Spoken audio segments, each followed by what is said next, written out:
Hello दोस्तों, स्वागत है आप सबका मेरे यूट्यूब चैनल एजुकेशन हब में। मैं Naushad Ahmad. I have more than 5 year research experience in the university as well as more than 5 year teaching experience in the university. तो कार्बोहाइड्रेट्स बायोमॉलिक्यूल के बारे में हम जान लिए थे। जैसे मैंने बताया था कि बायोमॉलिक्यूल्स कई टाइप के होते हैं: carbohydrate, protein, nucleic acid, vitamins, lipid और वाटर। तो हमने कार्बोहाइड्रेट्स के बारे में डिस्कस कर लिया था। आज हम दूसरा बायोमॉलिक्यूल प्रोटीन के बारे में डिस्कस करने जा रहे हैं। ठीक है, तो प्रोटीन क्या है? Proteins are the most abundant biomolecule of the living system. तो जितने भी लिविंग सिस्टम है, चाहे वो प्लांट हो, एनिमल हो, कोई भी हो, जितने भी लिविंग चीज़ें हैं, सबके अंदर ये प्रोटीन होता है। सोर्स ऑफ प्रोटीन क्या है? Chief source of protein, protein milk में होता है, प्रोटीन चीज़ में होता है, पल्सेस में होता है, ठीक है, फिश में होता है, पीनट्स में होता है, मीट में होता है। तो ये सोर्सेज हैं, और भी दूसरे सोर्सेज हैं। तो इसका सोर्सेज क्या है? Milk, cheese, pulses, peanuts, fishes and meets, shrimp भी होती है। तो बहुत ढेर सारे सोर्सेज हैं इसके। They occur in every part of the body and form the fundamental basis of structure and function of life. They are also required for growth and maintenance. तो सबसे ज़्यादा इम्पॉर्टेंट फंक्शन प्रोटीन का क्या है? सबसे important function protein का है कि they are required for growth maintenance of the body. तो बॉडी की ग्रोथ और मेंटेनेंस के लिए कौन रिस्पॉन्सिबल है? प्रोटीन्स रिस्पॉन्सिबल है। तो प्रोटीन एक्चुअली में बनते कैसे हैं? प्रोटीन से बनने वाले, जैसे फॉर एग्जांपल ये कोई घर है, वो ईंटों से मिलके बना है, तो हमें सबसे ज़्यादा स्टडी करने की ज़रूरत है उन ईंटों की जिससे वो प्रोटीन बना है। तो प्रोटीन का primary, secondary, tertiary, quaternary structure देखने से पहले प्रोटीन जिससे बनती है उसके बारे में डिस्कस कर लिया जाए। Proteins are made up of amino acids. तो प्रोटीन अमाइनो एसिड से मिलके बनी है। अब इन अमाइनो एसिड्स को, ये अमाइनो एसिड एक दूसरे से जब पेप्टाइड बॉन्ड से जुड़ते हैं तो प्रोटीन मॉलिक्यूल का फॉर्मेशन होता है। अब प्रोटीन छोटी भी हो सकती है, बड़ी भी हो सकती है। तो अमाइनो एसिड में क्या क्या होता है? सबसे पहले अमाइनो एसिड की प्रॉपर्टी देख लें। तो अमाइनो एसिड में एक साइड में NH3 ग्रुप होता है, दूसरे साइड में COH ग्रुप होता है। जैसे ये अमाइनो एसिड, एक साइड में COH ग्रुप होता है और एक साइड में NH2 ग्रुप होता है, और यहाँ पे साइड चेन में डिफरेंट चीज़ें आती जाएंगी, तो अमाइनो एसिड का नाम बदलता जाएगा। तो एक साइड में NH2 ग्रुप यानी N टर्मिनल, दूसरे साइड में COH ग्रुप यानी C टर्मिनल। तो अमाइनो एसिड अभी न्यूट्रल है, अमाइनो एसिड न्यूट्रल है। Amino acids are soluble in water. अगर इसको वाटर में आप डिज़ोल्व करेंगे तो फिर ये आयन के फॉर्म में एग्जिस्ट करेगा। देखिए ऐसे, अगर आप इसको आयन के फॉर्म में करेंगे तो ये कुछ इस तरीके से NH3 प्लस HCOO-R। तो जब आप वाटर में डिज़ोल्व करेंगे अमाइनो एसिड को, तो वो इस तरीके से, या प्रोटीन को डिज़ोल्व करेंगे वाटर में, तो ये अपने आयंस के फॉर्म में दिखाई देगा। वैसे ये न्यूट्रल है, ठीक है। तो अमाइनो एसिड को डिस्कस करते हैं। अब आप जानते हैं कि 20 स्टैंडर्ड अमाइनो एसिड हमारी बॉडी में होते हैं, लेकिन more than 300 amino acids are found in the biological system. More than 300 amino acids are found in the biological system, लेकिन उसमें से 20 अमाइनो एसिड्स को हम स्टैंडर्ड बोलते हैं। स्टैंडर्ड इसलिए बोलते हैं कि ये 20 अमाइनो एसिड्स प्रोटीन का हिस्सा बनते हैं। वो अमाइनो एसिड जिनको अपॉर्चुनिटी मिलती है प्रोटीन का हिस्सा बनने की, उनको बोलते हैं स्टैंडर्ड अमाइनो एसिड, ठीक है।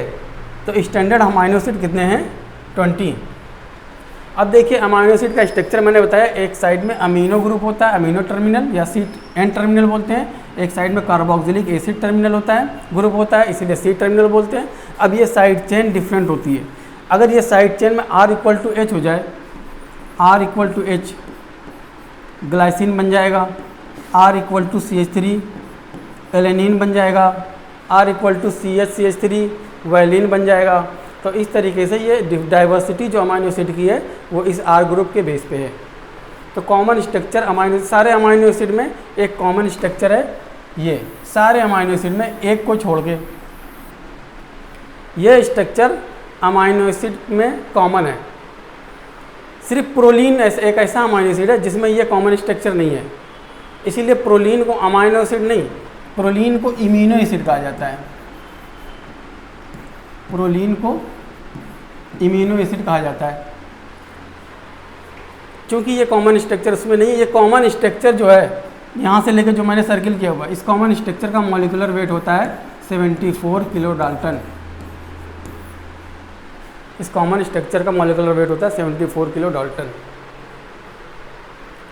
अब देखिए, depending upon the relative position of amino group with respect to the carboxyl group, the amino acid can be classified as alpha beta gamma delta, alpha beta gamma delta and so on. Only alpha amino acids are obtained on hydrolysis of the protein. They may contain other functional group also.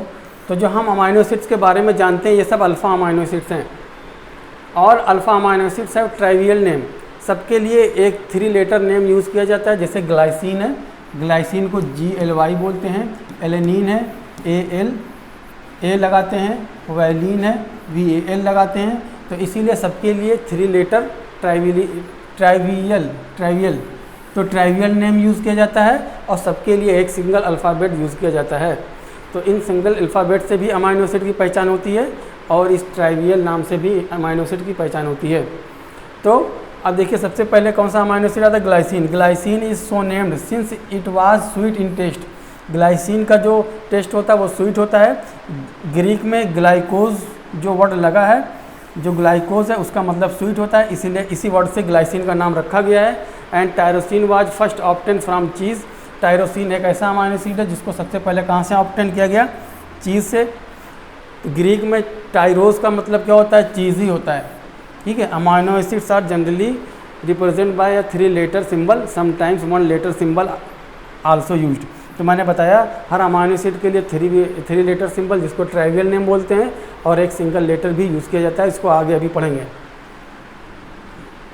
अब देखिए, हर amino acid के लिए 3 letter और एक single letter word use किया गया है। जैसे ग्लाइसिन के लिए G, 3 लेटर GLY है, एलेनिन के लिए A, 3 लेटर AL है। तो ये अमाइनो एसिड्स का स्ट्रक्चर है, ये 3 लेटर सिंबल है और ये 1 लेटर कोड है। लेकिन इसमें याद करने वाला एक इम्पॉर्टेंट पॉइंट ये है कि आर्जिनिन का नाम आप देखेंगे, जो सबसे पहले वर्ड है ग्लाइसिन का सबसे पहला वर्ड है G, इसीलिए सिंगल लेटर G लगा दिया। एलेनिन का सिंगल लेटर है A, इसीलिए पहला लेटर A लगा दिया। लेकिन हर जगह ये सत्य नहीं है। जैसे लाइसिन का सिंगल लेटर है L, लेकिन इसके लिए सिंगल लेटर K है। ग्लूटामिक एसिड के लिए सिंगल लेटर, ग्लूटामिक एसिड का पहला वर्ड G, पहला लेटर G है, लेकिन यहाँ पे E से इसको डिनोट करते हैं।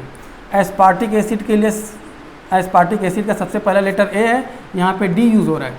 उसी तरीके से अलग अलग है, कहीं सेम है। जैसे सिस्टीन में, ठीक है, सेरीन में क्या है? सबसे पहला लेटर S है, यहाँ पे इसके लिए S यूज़ होता है। लेकिन ट्रिप्टोफैन में देखिए पहला लेटर T है, इसके लिए W यूज़ होता है। तो सब जगह हर अमाइनो एसिड का पहला लेटर नहीं लिया गया है, ठीक है। आर्जिनिन को देख लीजिए, आर्जिनिन का पहला लेटर A है, लेकिन उसके लिए सिंगल लेटर क्या है? R। तो ये सिंगल लेटर आप याद कर लीजिएगा, ठीक है। अब अमाइनो एसिड का क्लासिफिकेशन देखते हैं। अमाइनो एसिड्स को कैसे क्लासीफाई किया गया है। पहली बात, रिक्वायरमेंट के बेस पे अमाइनो एसिड को दो पार्ट में क्लासीफाई किया गया, essential, non essential. Essential amino acids are those amino acid which require you in the diet.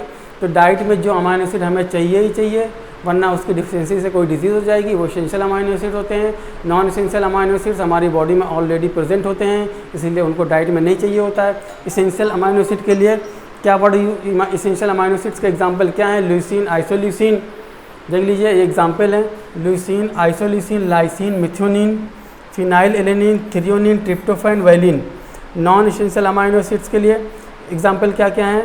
Alanine, proline, एस्पराजिन, glycine, glutamine. तो ये एग्जाम्पल एसेंशियल और नॉन एसेंशियल के लिए आप याद कर लीजिएगा। ये कैटेगरी है on the basis of requirement. लेकिन और कैटेगरी है, क्लासिफिकेशन इसका डिफरेंट है। क्लासिफिकेशन स्ट्रक्चर के बेस पे इसका अलग है। कि अमाइनो एसिड को क्लासीफाई कैसे किया गया है on the basis of structure, polar और नॉन पोलर। ठीक है, तो पोलर में भी 3 कैटेगरी है, basic amino acid, acidic amino acid और न्यूट्रल अमाइनो एसिड। तो इन अमाइनो एसिड्स को हम अगले क्लास में थोड़ा डिटेल में पढ़ेंगे और अमाइनो एसिड से रिलेटेड उनकी प्रॉपर्टीज़ को जानेंगे। फिर प्रोटीन का प्राइमरी, सेकेंडरी और टर्शियरी क्वाटरनरी स्ट्रक्चर डिटेल में डिस्कस करेंगे। Thank you.